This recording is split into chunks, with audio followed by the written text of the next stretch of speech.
আপনি কি ঈদে দেশে টাকা পাঠানো নিয়ে চিন্তিত? সমাধান হাতের মুঠোয়।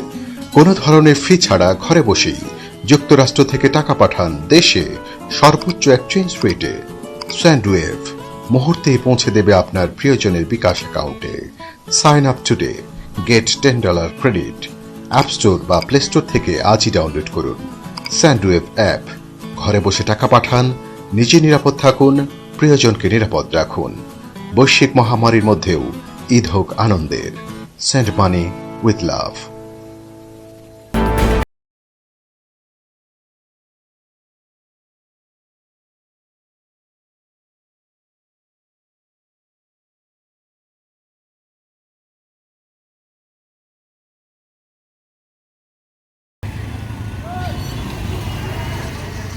করোনা ভাইরাস মহামারীর মধ্যে বাসার বাইরে সব জায়গায় সবার মাস্ক পরা বাধ্যতামূলক করেছে সরকার। সকল কর্মস্থল, বিপণী বিতান, শিক্ষা প্রতিষ্ঠান, উপাসনালয়, গণপরিবহন, সামাজিক অনুষ্ঠান এবং রাস্তায় পথচারীদেরও এখন থেকে এ নিয়ম মেনে চলতে হবে। মঙ্গলবার স্বাস্থ্য মন্ত্রণালয়ের উপসচিব স্বাক্ষরিত এক পরিপত্রে সবার মাস্ক পরা বাধ্যতামূলক করে এই আদেশ জারি করা হয়। কারা কিভাবে এই নির্দেশনা বাস্তবায়ন নিশ্চিত করবেন সেই বিষয়েও নির্দেশনা দেওয়া হয়েছে পরিপত্রে। কিন্তু প্রজ্ঞাপন জারির পরও মাস্ক পরছেন না শতকরা 90% মানুষ। বিয়ানীবাজারে কোথাও স্বাস্থ্যবিধি ও সামাজিক দূরত্ব মানার বালাই নেই। রাস্তাঘাট, দোকানপাট, বাজার, পাড়া, মহল্লা সবখানে যে যেভাবে পারছে চলাফেরা করছে। যারা কিছুটা হলেও স্বাস্থ্য সচেতন, এমন পরিস্থিতিতে বিপাকে পড়েছেন তারা। তো এখন পরিস্থিতি খুবই খারাপ, তো আমরা তো সবসময় মাস্ক পরা এখন বাধ্যতামূলক। তো কাস্টমার অনেক সময় মাস্ক পরে আয় না, কিন্তু কিছু বলা যায় না। বা বেশিরভাগ মানুষের মাস্ক থাকে না, থাকে তারা তো বুঝাইলেও তারা এটা করোনা কিটা। আমাদের কাছে অনেক কাস্টমার আসে, এমন ফ্রেন্ড বন্ধুও আসে, সবার কাছে মাস্ক থাকে না।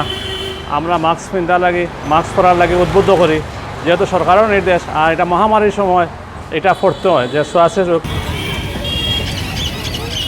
কোথাও কোথাও স্যানিটাইজারের ব্যবস্থা দেখা গেলেও তা ব্যবহার করছেন না কেউ।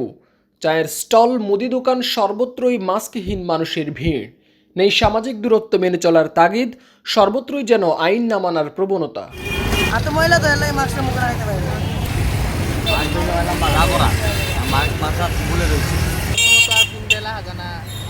সমস্যা, অনেক সময় কাস্টমার সাথে কথা বলতে হয়, কাস্টমার অনেক সময় বুঝে না, এই জন্য মাস্ক খুলে যাবো রাখছি।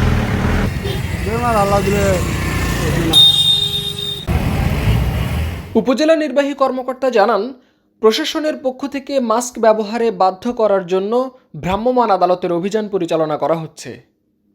নিয়মিত তো মোবাইল কোড করতেছি, প্লাস আমরা অফিসে যেটা করতেছি, যেমন নো মাস্ক নো সার্ভিস। কেউ মাস্ক ছাড়া আসলে আমরা তাকে সার্ভিস দিব না। সংক্রামক রোগ প্রতিরোধ আইন, সেখানে হচ্ছে আমাদের আছে মাস্ক ব্যবহার না করলে আমরা সেখানে জরিমানা করতে পারবো। আমরা চেষ্টা করি আসলে মানুষকে মিনিমাম একটা রেঞ্জে রেখে জরিমানা করার জন্য। প্লাস আমরা যাদেরকে দেখি যে খুব গরিব বা একটু বয়স্ক লোক, যার কেনার সামর্থ্য ওই পর্যায়ে নাই, আমরা তাদেরকে আসলে জরিমানার আওতায় না নিয়ে বরং তাদেরকে উল্টা মাস্ক বিতরণ করি। এটা সবার ক্ষেত্রে না, যারা একদম দেখি নিতান্তই গরিব। বিয়ানীবাজার থানার ওসি জানান, পুলিশের টিম নিয়মিত তদারকি করছে, এজন্য জনগণকেও সচেতন হতে হবে। মাইকিং ব্যবস্থা, লিফলেট এগুলো চলার পাশাপাশি উপজেলা নির্বাহী কর্মকর্তার মাধ্যমে এবং এসি ল্যান্ড বিয়ানীবাজারের মাধ্যমে আমরা মোবাইল কোডের মাধ্যমে জনগণকে সচেতনতা বৃদ্ধির লক্ষ্যে কাজ করে যাচ্ছি এবং মোবাইল কোডের মাধ্যমে কিছু কিছু লোককে জরিমানার আওতায়ও আনা হচ্ছে। এছাড়া আমার থানার প্রতিটি সাব ইন্সপেক্টর, এএসআই কে বিট পুলিশিং এর মাধ্যমে তাদের বিট অফিসে গিয়ে গিয়ে জনগণকে স্বাস্থ্যবিধি মেনে চলার জন্য প্রচার প্রচারণা চালানোর জন্য নির্দেশ দেওয়া হয়েছে। করোনার মতো ভয়ঙ্কর ব্যাধিকে মোকাবিলা করতে জনসচেতনতার বিকল্প নেই, বলছেন স্বাস্থ্যবিদরা।